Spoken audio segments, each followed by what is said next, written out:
Thank you so much Dheeraj గారు. బన్నీవాస్ గారు guest కాదన్నారు. సో ఇప్పుడు ప్లీజ్ వాసు గారు ఇప్పుడు ఒక అగ్రెసివ్ స్పీచ్ ఇస్తారు. లేదు, no controversies, nothing, very cool. ఆ కాంట్రవర్సీకి ఆయనతో తిట్టినని తిట్లు నేను మా ఫాదర్తో కూడా తినలేదు. అందుకని ఈరోజు ఒళ్ళు చాలా జాగ్రత్తగా దగ్గర పెట్టుకునే మాట్లాడతాను సార్. అందుకే టైట్ షర్ట్ కూడా వేసుకొచ్చాను సార్. వైరల్ ఇమ్మంటారు, మళ్ళీ ఆయన వైర్ పెట్టి కొడతారు తర్వాత.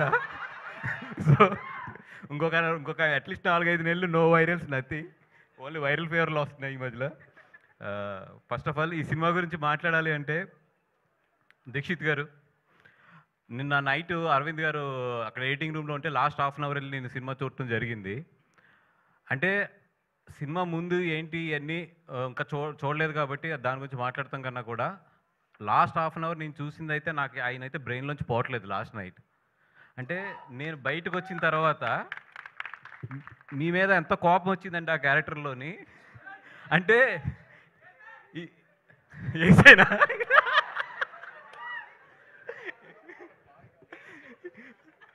అంటే దాంట్లో 2 మీనింగ్లు వస్తాయి. ఏ మీనింగ్ కరెక్ట్గా చెప్పండి అది.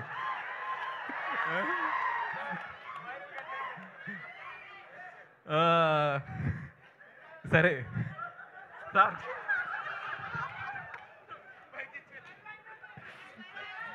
ఓకే పక్కన పెట్టండి. పెడితే సెకండ్ థింగ్, ఈ సినిమా దీక్షిత్ అంటే నేను చెప్పాను కదా అంత ఇంటెన్సిటీ ఉంటుంది లాస్ట్ నేను చూసిన హాఫ్ అన్ అవర్ అయితే. అది కాకుండా ఒకటే ఏంటంటే రష్మిక, మా గీతార్స్ గీత, అండ్ ఇప్పుడు భూమా, అంటే రష్మిక అనే కన్నా కూడా ఇండియన్ క్రష్మిక అంటే కరెక్ట్ ఏమో, అదే కరెక్టా? Yes boss. అండ్ నాకైతే మాత్రం లాస్ట్ హాఫ్ అన్ అవర్ నేను చూసింది అయితే మాత్రం నిన్న నైట్ నుంచి కూడా నా బ్రెయిన్లోంచి అయితే పోవట్లేదు, అంత ఇంటెన్సిటీ ఉంది.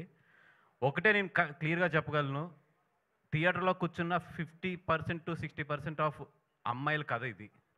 ఎందుకంటే చాలామంది అమ్మాయిలు ఎస్పెషల్లీ ఇంట్రోవర్ట్స్ ఎవరైతే ఉంటారో వాళ్ళందరికీ కూడా ఈ సినిమా చాలా బాగా కనెక్ట్ అవుతుంది. అబ్బాయిలు మీరు మాత్రం మీ గర్ల్ ఫ్రెండ్తో ఈ సినిమాకి వెళ్తే మాత్రం క్లైమాక్స్లో చాలా జాగ్రత్త. మీరు మంచి పర్ల అది ఉంది. మీరు సినిమా అయిపోయిన తర్వాత లేచేటప్పుడు మాత్రం చాలా జాగ్రత్త. ఎందుకంటే మిమ్మల్ని ఆ అమ్మాయి హగ్ చేసుకుందంటే మీరు చాలా మంచి బాయ్ ఫ్రెండ్. మిమ్మల్ని ఏమీ మాట్లాడకుండా సైలెంట్గా ఫాలో అవుతుందంటే మాత్రం మీరు డబల్ చెక్ చేసుకోండి. ఏ రియాక్షన్ లేదంటే మీరు కారు ఎక్కిన తర్వాత లేకపోతే ఇంటికి వెళ్ళిన తర్వాత మాత్రం మీ చెంపలు మాత్రం జాగ్రత్త.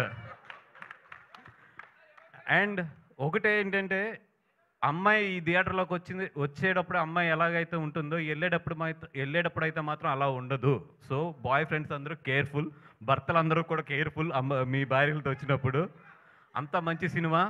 అంటే నిజంగా ఇంత మంచి పాయింట్ని, చాలా సెన్సిటివ్ పాయింట్ని టచ్ చేసిన రాహుల్ సార్, అంటే నాకు కొన్ని ఇన్సిడెంట్లు తెలుసు. చాలామంది తల్లిదండ్రులు ఏదైనా అమ్మాయిలకి ప్రాబ్లం ఉన్నప్పుడు చాలామంది అప్రోచ్ అవుతుంటారు, సార్ కొంచెం హెల్ప్ చేయండి, లేకపోతే పలానా డిపార్ట్మెంట్లో పలానా వాళ్ళతో చెప్పండి. ఇట్లాగా చాలామంది అమ్మాయిలకి జరిగే కథ ఇది. ఎవ్వరూ మనం బయటకు మాట్లాడిన కథ.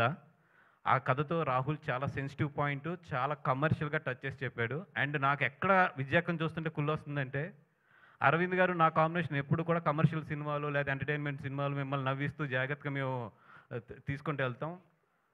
తన థర్డ్ సినిమా టెక్నికల్గా ఎంత మంచి కథ అంటే, ఎంత సెన్సిబుల్ కథ అంటే అంత మంచి సెన్సిబుల్ కథ. నేను తీసుకెళ్తే మాత్రం అరవింద్ గారు ప్రొడ్యూస్ చేయరు, కానీ అమ్మాయి తీసుకెళ్తే మాత్రం ప్రొడ్యూస్ చేస్తారు. అంటే మేనకోడల విషయంకి వచ్చినప్పుడు మాత్రం డబ్బులు లెక్కలు చూడలేదు. నా విషయంలో మాత్రం ఇప్పుడు ఇది ఆడుతుందా డబ్బులు వస్తాయని చూస్తారు. ఇది అన్యాయం సార్, ఇది అన్యాయం సార్. ఎందుకంటే ఈ సినిమాకి డెఫినెట్గా అవార్డు వస్తుంది. అవార్డు విజయక్కకు వస్తుంది అండ్ ధీరాజ్కి వస్తుంది. ధీరాజ్ మన అంబాజీపేట చాలా మంచి సినిమా, దాని తర్వాత మళ్ళీ ఇది మంచి సినిమా. నీకు డెఫినెట్గా ఆ అమ్మాయి లేడీస్ గురించి అయితే నువ్వు చాలా మంచి సినిమాలు తీస్తున్నావు అని చెప్పి ఒక మంచి పేరు అయితే పట్టుకెళ్ళిపోతావు, మంచి పేరు అయితే పట్టుకెళ్ళిపోతావు.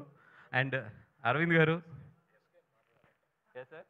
సార్, ఆడు ఎలాగా mic star sir, SKN mic star, ఆడు ఎలాగా మైకులు పగలు కొట్టేస్తాడు, స్పీకర్లు పగిలిపోతాయి, ఓఫర్లు పగిలిపోతాయి, అన్నీ జరుగుతాయి. Thank you so much. SKN మాట్లాడాలన్నారంటే రే నీళ్ళు ఎంత తక్కువైంది వెనక్రమని చెప్పి ఆయన క్లారిటీగా చెప్పారు. Thank you so much bye. Thank you so much Vasu garu. మాకు కావాల్సిన కంటెంట్ అయితే వచ్చేసింది.